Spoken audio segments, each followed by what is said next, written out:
early light, what so proudly we hailed at the twilight's last gleaming, whose broad stripes and bright stars through the perilous fight o'er the ramparts we watch were so gallantly streaming, and rockets went low, the balls bursting in air gave proof through the night that our flag was still there. Oh, sing does that star-spangled banner yet wave o'er the land conquered free and the home of the brave.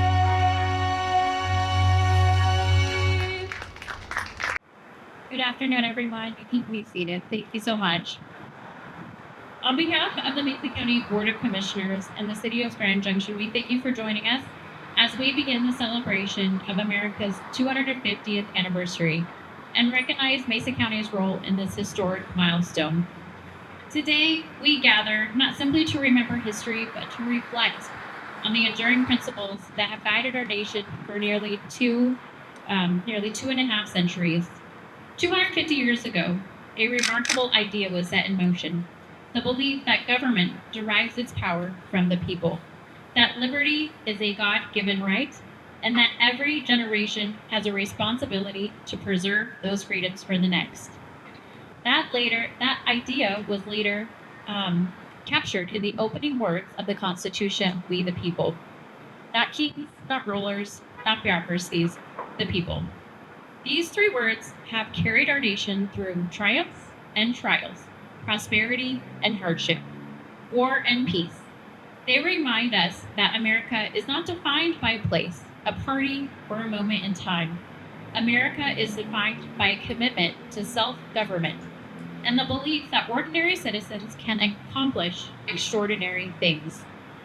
Here in Mesa County, we know that spirit well. It lives in the farmers and ranchers who steward the land. It lives in the small business owners who take risks and create opportunity.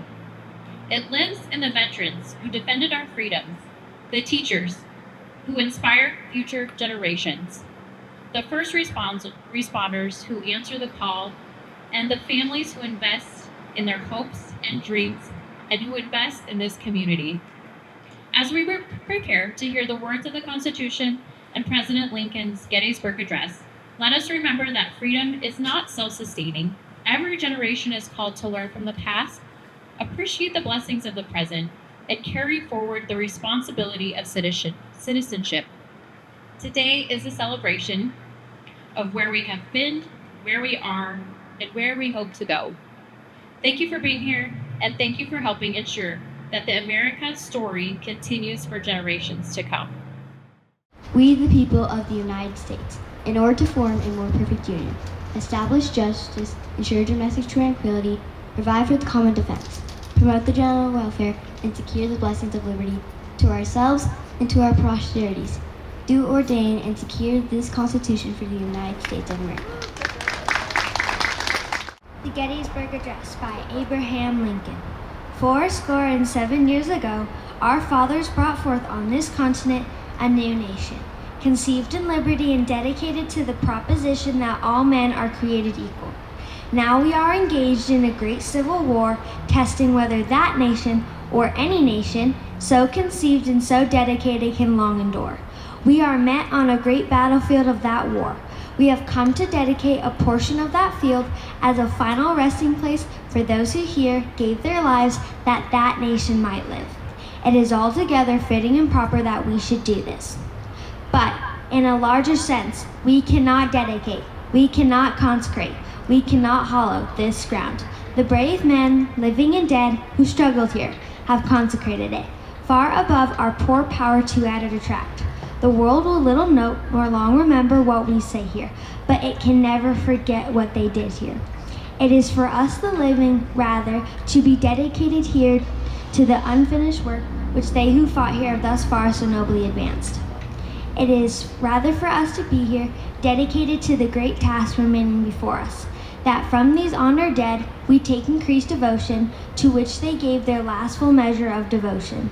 That we here highly resolve that these dead shall not have died in vain, that this nation under God shall have a new birth of freedom, and that government of the people, by the people, for the people shall not perish from the earth.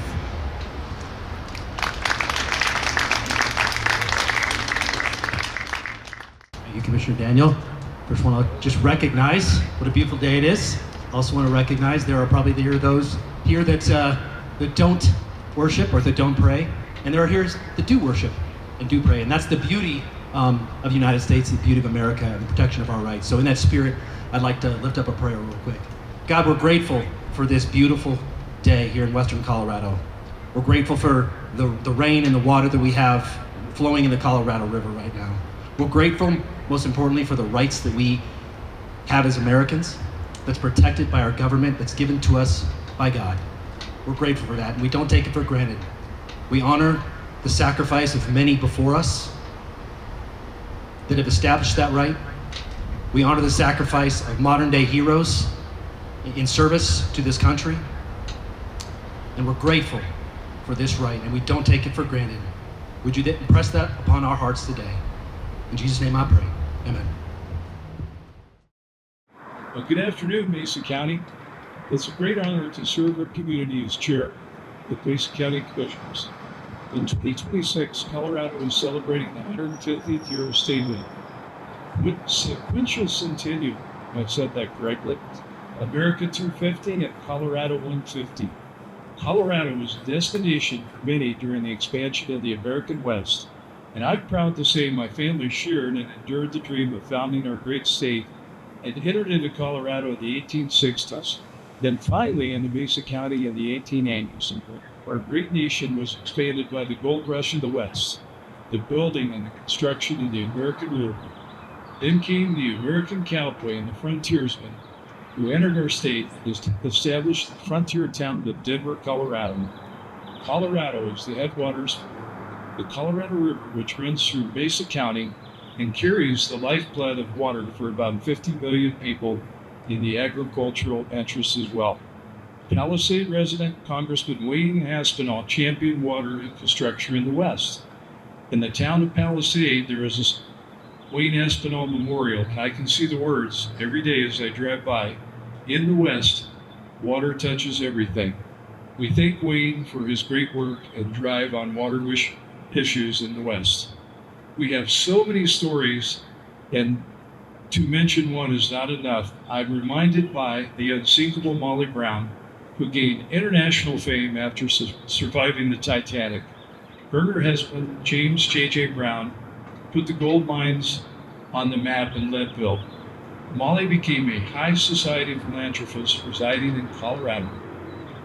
Denver became the gateway to the Rockies. America the Beautiful was penned in 1893 by the American poet and professor Catherine Lee Bates. Just imagine the beautiful day as Catherine made her way across the prairies, and out of nowhere, she saw the majestic Pikes Peak. The song lyrics of "For spacious skies, for amber waves of grain, for purple mountains' majesties above the fruited plain." May God continue to bless our great state, and even more, God bless the USA. Thank you. My grandpa fought in World War II, and he wrote a letter to my grandma back in the 40s when he was in war. A few days before he wrote this letter, he'd actually had a boat blown out from underneath him. He was on a small attack craft that would run between two enemy ships and try to draw friendly fire one another's. And that fateful day, he survived, but the boat was blown out from underneath him, and he spent a substantial amount of time in the water before he was rescued by allies. But a few days following that, he wrote his wife, my grandma, a letter. And in the letter, he didn't bemoan having had a ship blown out from underneath him. He didn't bemoan the struggles of war. not having enough food, being in pain, all those. What he bemoaned to his wife was missing, waking up in the morning and having a cup of coffee with his wife. He bemoaned missing his kids going to school. He bemoaned not being around his kids, basically, and being in everyday life. And I think those are the types of things that, even in today, it's hard not to take for granted. Being able to get up and just have a cup of coffee with your spouse, your kids, or even your grandkids. And I want to impress that today. We have the best country in the world. I mean, bar none, unarguable, the most freedoms, and we value protecting those freedoms, regardless of how we disagree. I think it's a beautiful thing when we disagree, but we do so artfully and with respect for one another. And that's what America has instilled in all of us, is this ability to fight for what we believe for, fight for freedom. And I am so grateful for every one of you showing up today, and I'm grateful to live in the best nation in the world. Thank you, Commissioner Meeting. I am so honored to be asked to speak today. When Renee first called and asked me, I'm like, no, I'm not going to do that. I don't have anything to say. And the more I thought about it, I realized how much I love this community, how much I love this beautiful city we live in, and how lucky we are to live in this beautiful free country and this beautiful area that we all live in. And one of the things I wanted to talk about was we need to remember 250. A lot of people will talk about that. We need to talk about this date as 150. But we need to talk about the wonderful leadership we have had in this community in Western Colorado all these years. Because when we are now celebrating so many different anniversaries, 250, 150, in Mesa County we just had the celebration of 100 years of our university, which was started as a junior college in our university. Beautiful institution. We just honored GJEP for that they have an anniversary. Today we're going to celebrate our business incubator of 40 years of serving this community. We could go on and all these wonderful organizations, but what's really important is we need to talk about the leaders. Because we live on the Western Slope, we never have looked to the Front Range or to any other area to solve the problems that we had locally. And we certainly have had those through the years. But the leadership, and so much of that leadership is now gone, and I would love to use all their names, but it would take the rest of my 3 minutes to do it. But one of the things I really, when I was thinking about speaking today, I wanted to talk about in 1991, we had in front of this beautiful area, in front of these beautiful brass doors, and they were polished till they were shining like you wouldn't believe. We had H.W. George President Bush. He was here to honor, he was a Republican president, as you all remember, and he was here to honor a Democrat, Roy Romer, who was a very powerful governor of Colorado. And I have this wonderful picture that I dug out of my archives to show all of you of the president standing in front of these beautiful glass doors, remarking on what a beautiful day it was and how beautiful it was to be in Western Colorado. And the thing that's remarkable about it was the fact that he was a Republican leader of the free world, and he came here to honor an education initiative that a powerful governor of Colorado was starting. And I think that is something we all need to go back and look at. I could go on for hours on how we have worked across the aisle in Western Colorado, how we have worked with each other, didn't matter of our politics, in order to be successful and to build this community to the beautiful community it is today, where everybody wants to move to now. We need to go back and think about the history of those that started the riverfront, those that started the GJEP, those that started the incubator, those that were here to lay the groundwork so that we have this absolutely beautiful place to live. So thank you for honoring me and allowing me to serve and be a part of that leadership group to bring forward these wonderful parts of Western Colorado. Thanks for letting me be here. It's lovely to be here with all of you. Thank you. Thank you, commissioners, for allowing me this opportunity to speak today in our wonderful, beautiful community on this gorgeous day. When I was thinking about my remarks for today, I thought about my father. My father immigrated to this country when he was 18 years old, and he had a dream of opportunities for the future. Small business owner, started his own little Italian restaurant, raised 3 daughters in our community, and he always imparted on me a great love for this country and a gratefulness of being able to be raised here with opportunities and freedoms that others don't have. And so he always said to me, never stop fighting to protect the freedoms and the opportunities for not just yourself, but for all of the people who deserve to have those freedoms and opportunities. And it's a way that I think we all should be living, especially as we think about our past, the past 250 years, but the hope for the future, on the opportunities that lie ahead for our communities, for our families, for our children who we're raising in these communities. And so I just want to say thank you again for this opportunity. I think this is the most amazing country to live in and to be able to raise our families in, and I'm so incredibly grateful to be here. So thank you so much. May God bless you. May God bless the United States of America. Good afternoon, everyone. I'm pleased to be here, and it was my pleasure to be your county commissioner for 8 years. Our son lives in Boston, and we went to Boston several years ago, and we didn't know, but it was Patriots holiday that they have, and it remembers the Lexington and Concord events that started the American Revolution. It's quite a feeling standing on the Lexington Green, and I stood on that, the podium was empty, so I stood up and looked around, and the feeling you got, it was quite an experience for me. And it's a 3-day event. If you ever get the chance, they do reenactments of some of the battles, and you can stop and they'll explain a lot of things about what happened in that event that day. And the British were out there with their heavy uniforms on, and it was a hot afternoon, and they had to march back to Boston 18 miles, and the Patriots just hid behind the fence rows, the trees, whatever they could, and ambushed them. And it was a long, hard day for the British troops and also the Patriots. And the interesting thing of history, one individual there in Boston put all this together and got it to England before General Gage could send his official report in. And by doing that, they actually got a lot of support for the revolution from the people of England themselves, because they were ahead of the official report. And it's that was in a bunk.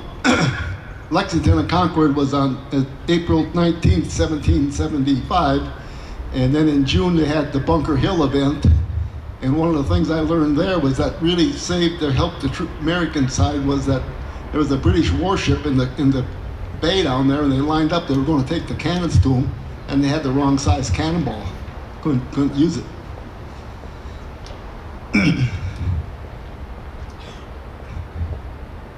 It took until July 4, 1776 to find a Declaration of Independence from England. And it's amazing some of the quotes that the Founding Fathers made. Ben Franklin said, "Gentlemen, we have a republic if we can keep it." It was 8 years of fighting and many ups and down battles of how I talked about the cannonballs, how that was wrong, and how the biggest battleship the British had in New York came up the river to take care of the revolutionary people. And the fog rolled in and let George Washington escape. And those are just some of the reasons of why the Founding Fathers often talked about providence as what saved it and made their day for them.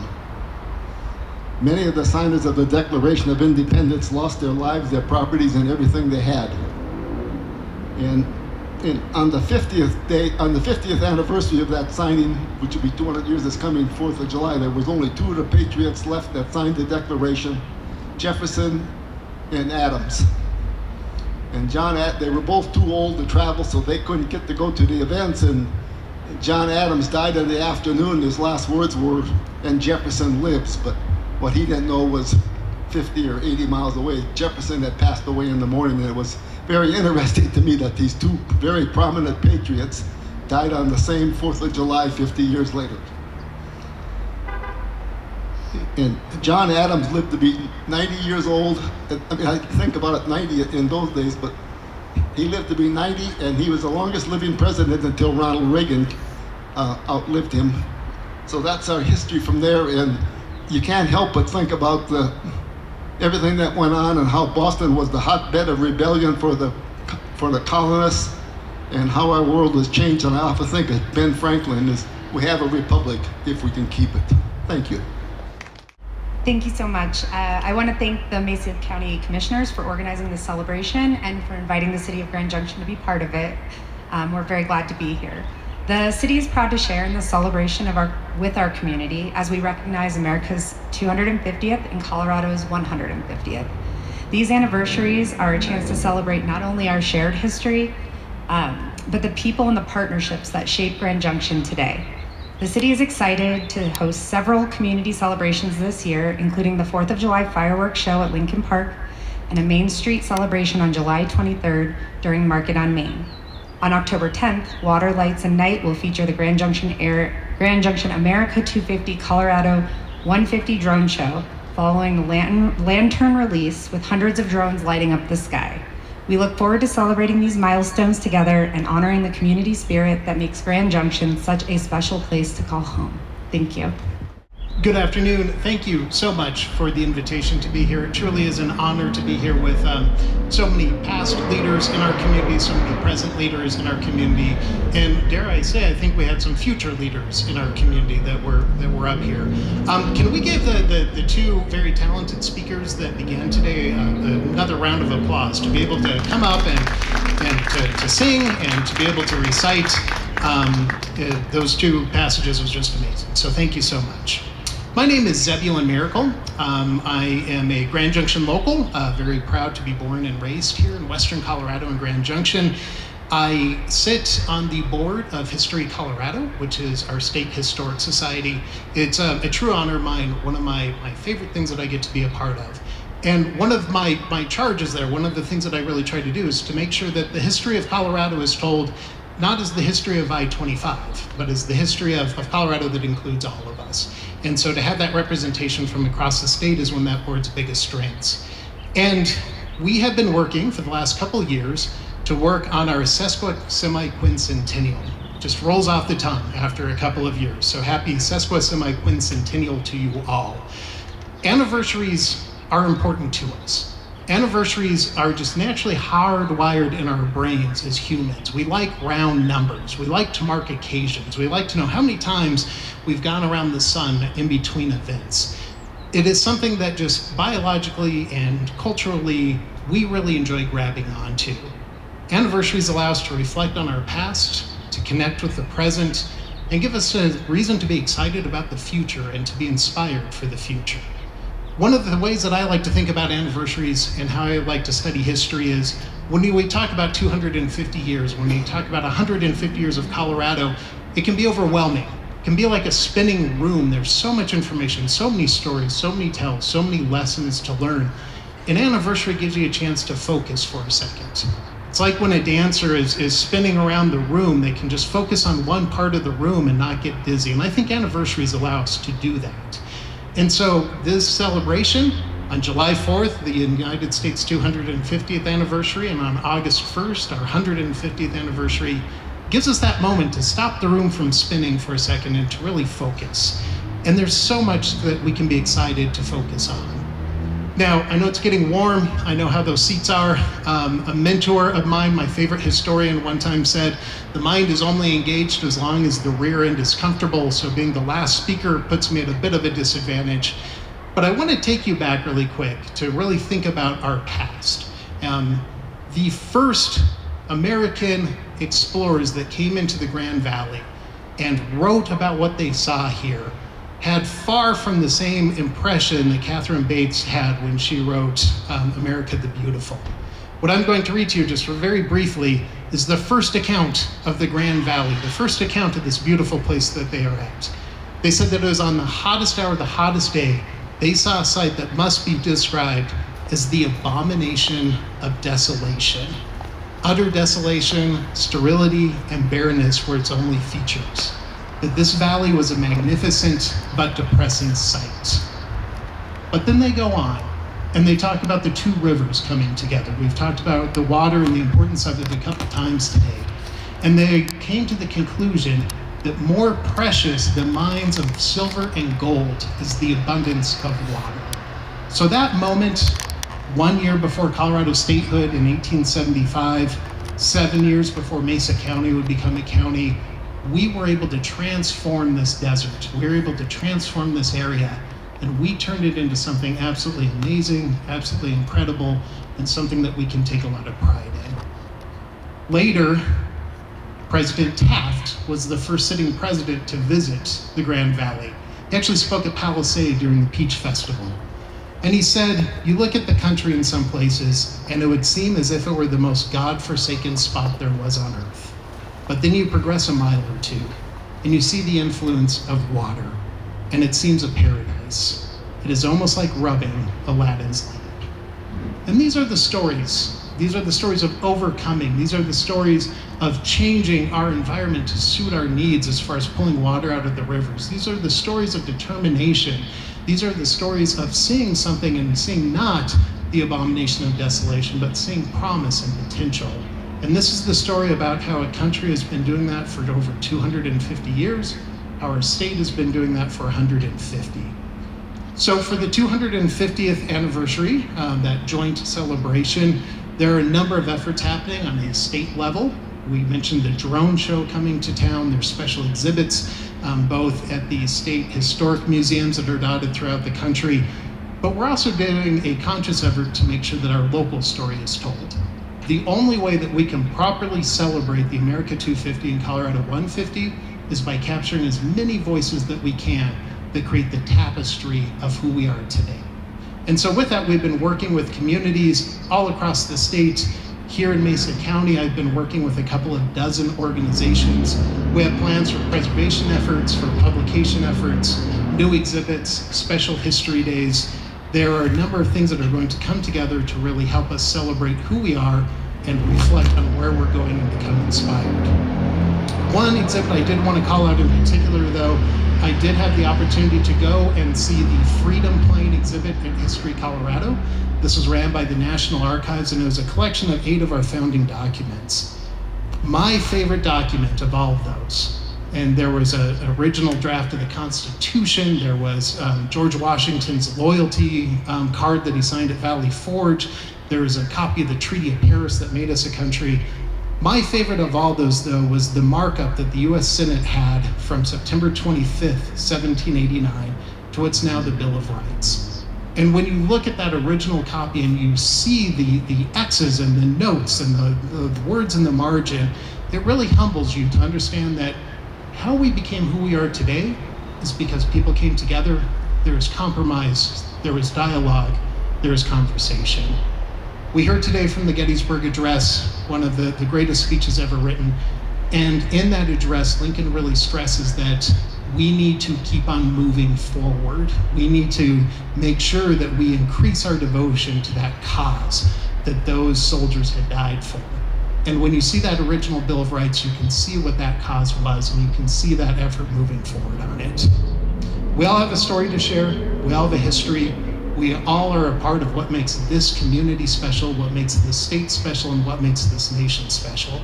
And so I hope that you'll have the opportunity to, as a community, as a state, and as a nation, be able to reflect on our past, learn the lessons that we've learned, honor our past, come together with pride with who we are today, with how far we've come from transforming our land to transforming governments, and also be inspired to what our future can be and will be.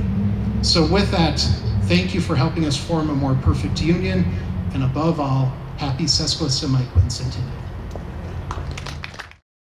I want to thank everyone who helped make this event possible and all of you who took the time to join us. I would love to just thank our staff, Alan, who took my dream of decorating the old courthouse and made it happen, Alec, Todd, Matt, Stephanie, Renee. You guys all pulled this together, and Amy. So I'm so thankful. We couldn't have done it without you. This afternoon, we heard words that shaped our nation for generations. We heard the preamble to the Constitution, a reminder that our government exists to secure liberty, establish justice, and promote the general welfare of the people. We heard the Gettysburg Address, a reminder that freedom is never guaranteed and that each generation must dedicate itself anew to the work of preserving it. And we heard from leaders past, present, and who also do the work and the dedication of serving our communities and strengthening those institutions that make self-government possible.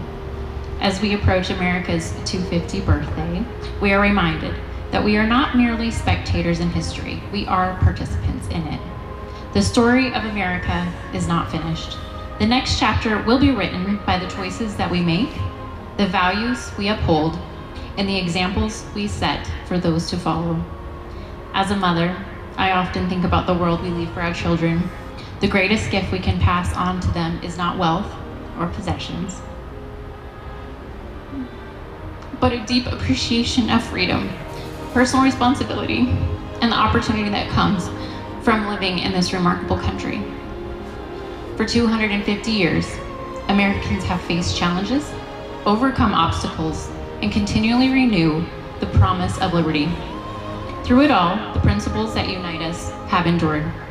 May we honor those who came before us by being good stewards of that inheritance. May we leave Colorado and America stronger than we found them. And may God bless us and continue to bless Mesa County, the state of Colorado, and the United States of America. Thank you all for coming and enjoy the rest of your afternoon.